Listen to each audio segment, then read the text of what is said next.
picked up some placemats at Walmart and this pendant light conversion kit to update this portion of my kitchen that just needed a little something unique. Opening the kit, I pulled out the hanging portion because I'll need to trace this onto my placemats. I slipped a piece of paper under the placemat to protect my table, and using a Sharpie, I traced the socket all the way around. Using scissors, I cut this out and I repeated it on the second placemat. I removed this screw portion from the fixture, slipped both of the placemats on, and then replaced it to hold everything in place. Now to the kitchen. Anytime you're replacing a light bulb, it's important to flip the switches off and flip the breaker. You don't want to mess around with electricity. I removed the old bulb and replaced it with the end of the cable in my adapter kit. Then I followed the instructions for how to set the length and how to screw everything together. After adding a light bulb and shaping my placemats, I was ready to flip the power back on. And wow, now I have a totally unique, modern light fixture over my kitchen sink. It really gave this space the personality that it was missing.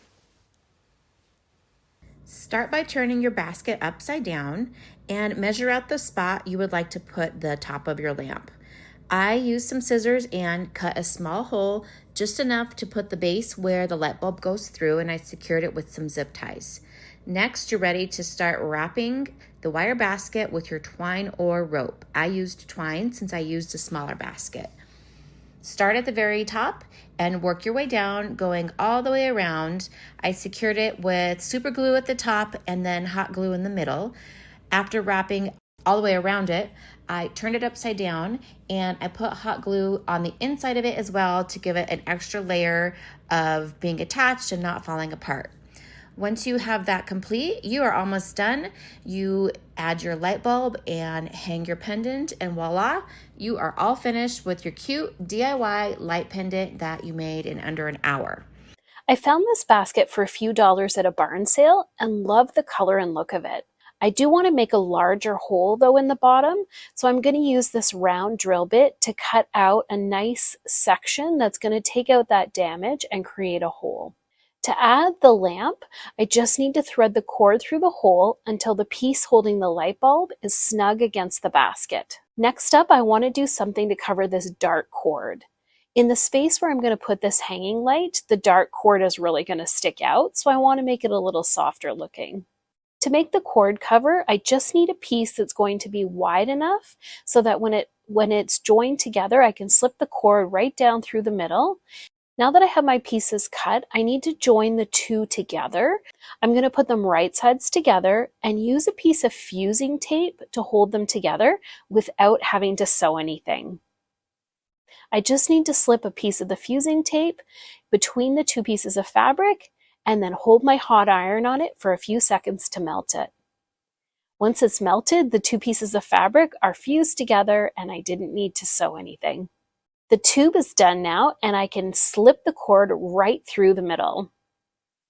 I need to slip the cord all the way in and push the fabric all the way up to the basket. Once I have it to the edge of the basket, I can turn the edges of the fabric under just to make it look a little more finished. I love how pretty this basket looks as a lamp and how easy it was to cover the dark cord. Take 16-inch wood skewers, 3 wood craft hoops all the same size, and 1 macrame hoop. Start by gluing wood skewers around the inner circumference of 1 craft hoop. Remove every other skewer to allow for even spacing and add a second hoop to the center of the skewers, around 5 to 6 inches above the bottom. Gather all the pointy ends of the skewers and fit them into a 3-inch macrame ring and hot glue in place to secure. Take twine, lace, and ribbon and add it to mask any seams or imperfections from hot gluing. Take a plug-in light fixture kit and thread it through the center of the top of the macrame loop. There you have it, a cheap way to create your own easy modern DIY pendant light for your home for less than $20. I hope this inspired you to try this DIY boho pendant light project. Grab a vinyl record and set it on a bowl and a heat gun. Start using that heat gun all the way around the edges. Put a mitt on your hand and start forming it as soon as it gets hot. This is the way to make a nice, cool bowl. Once it settles, it's going to be nice and strong. But I've got a faster way. Put your oven to 350 degrees, hit start, and then let it heat up, and then put your vinyl record on something that won't stick to. Put it in the oven. You only need it for 2 minutes. Now it's going to come out a little warped, but don't let that worry you. Just peel it right off. It's going to be mighty flexible. And this time, instead of the outside of the bowl, you're going to put it on the inside. Shape it and push it against the sides because you don't want that warp to be too much. After about 10 minutes, it's cool, and look how strong it is. Now, these are going to be great for parties or anything for decor around the house.